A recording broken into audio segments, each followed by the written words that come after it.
वर्षा को मजबूरन सुधीर से दूसरा विवाह करना पड़ा, लेकिन उसका बेटा लव लावारिस हो गया। सुधीर लव को अपनाने के लिए तैयार न था। वर्षा ने मायके में लव के साथ उपेक्षित व्यवहार होते देखा तो उसका मन अपने आप को धिक्कारने लगा। वर्षा के हाथों में थमा मायके से आया भाभी का पत्र हवा से फड़फड़ा रहा था। वह सोच रही थी कि न जाने कैसा होगा लव। भाभी उसकी सही देखभाल भी पा रही होंगी या नहीं। भाभी ने लिखा था कि लव जब छत पर बच्चों के साथ पतंग उड़ा रहा था नीचे गिर गया। उसके पैर की हड्डी टूट गई पर उसकी हालत गंभीर नहीं है, जल्दी ठीक हो जाएगा। शरीर के अन्य हिस्सों पर भी मामूली चोटें आई थीं। हम उसका उचित इलाज करा रहे हैं। माँ तुम रो रही हो? भरत ने पुकारा तो वर्षा की तंद्रा भंग हुई।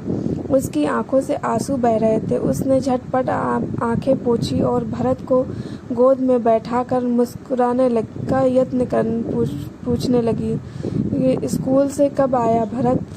कब का खड़ा हूँ पर तुमने देखा ही नहीं। बहुत जोरों से भूख लगी है। भरत ने कंधे पर टंगा किताबों का बोझा उतारते हुए कहा।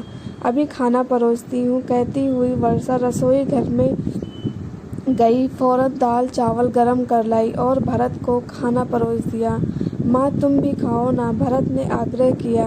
उसका आग्रह उचित भी था क्योंकि प्रतिदिन वर्षा उसके साथ ही भोजन करती थी, लेकिन आज वर्षा के मुंह में निवाला चल नहीं पा रहा था। बार बार आंखों से आंसू आ रहे थे। मन लव के आसपास ही दौड़ रहा था। भरत शायद उसके मन के भाव समझ गया था, सो खाना खाते खाते रुक कर बोला, किसी की चिट्ठी आई है?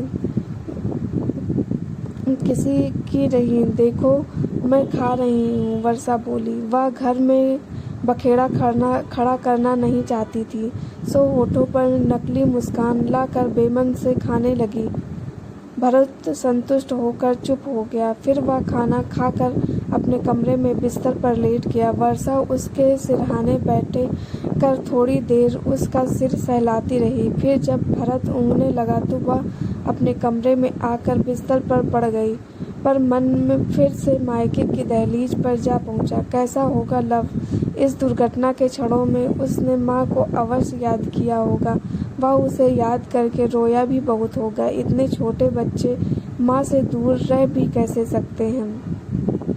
हो सकता है लव ने आदित्य को भी याद किया हो। आदित्य का कितना दुलारा था लव। वह दफ्तर से आते ही लव को गोद में लेकर बैठ जाते। उसके लिए भांति भांति के बिस्कुट, टॉफियाँ व खिलौने लेकर आते। उस वक्त लव था भी कितना प्यारा, गोरा चिट्टा गोल मटोल, जो देखता प्यार किए बिना नहीं रह पाता।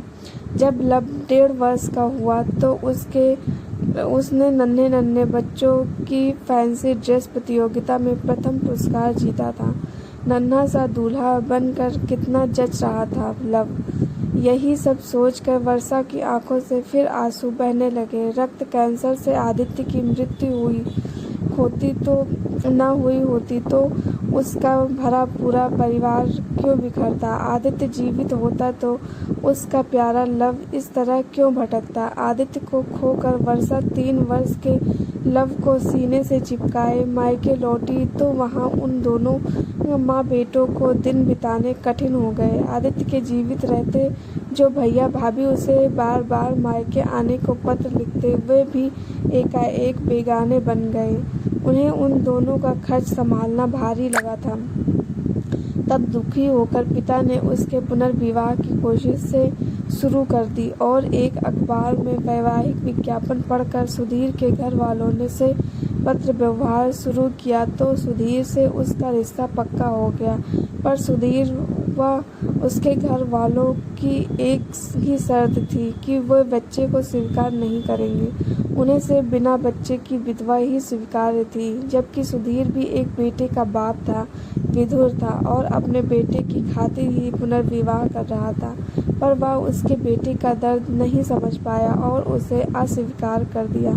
अपने जिगर के टुकड़े को माँ बाप की गोद में छोड़कर वर्षा सुधीर से ब्याह कर ससुराल आ पहुंची थी। तब से सिर्फ पत्र ही लव की जानकारी पाने का साधन मात्र रह गए थे, पर उन पत्रों में यह भी लिखा होता कि वह अब हमेशा को लव को भूल कर अपने भविष्य को संवारे। वह सुधीर और भरत को किसी अभाव का आभास न होने दे। भरत को पूरी ममता दे।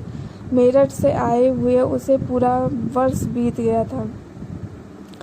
तब से एक बार भी वह मायके नहीं गई। सुधीर ने ही नहीं जाने दिया, हमेशा यही कहा कि अब मायके से कैसा मोह, घर में किसी वस्तु का अभाव है क्या। लेकिन अभाव तो वर्षा के मन में बसा था। वह एक दिन के लिए भी अपने लव को नहीं भूल पाती थी, और अब भाभी के पत्र ने उसके मन की बेचैनी कई गुना बढ़ा दी थी। मन लव को बाहों में लेने और हृदय से लगाने का बेचैन हो उठा था। सुधीर घर लौटा तो वर्षा खुद को रोक न पाई और कह उठी, मैं 2 दिन के वास्ते मेरठ जाना चाहती हूँ। सुधीर ने वही रटा रटाया उत्तर दे डाला, क्या करोगी जाकर, वैसे भी आजकल तुम्हारी तबीयत ठीक नहीं रहती, 3रा महीना चल रहा है, वहाँ आराम कहाँ मिल पाएगा। क्यों नहीं मिलेगा भैया भाभी, क्या मुझे हाल में जोतेंगे। मैं वहाँ पूरे दिन बिस्तर तोड़ने के अलावा और करूँगी भी क्या। वर्षा जैसे विद्रोह पर उतर आई थी। उसने सास से भी जिद की, बहुत दिन हो गए मुझे मायके वालों को देखे। दिल्ली से मेरठ का रास्ता ही कितना है, सिर्फ 2 घंटे का। फिर भी मैं साल भर से मायके नहीं जा पाई हूँ, और ना भी कभी उन लोगों ने ही आने का साहस किया।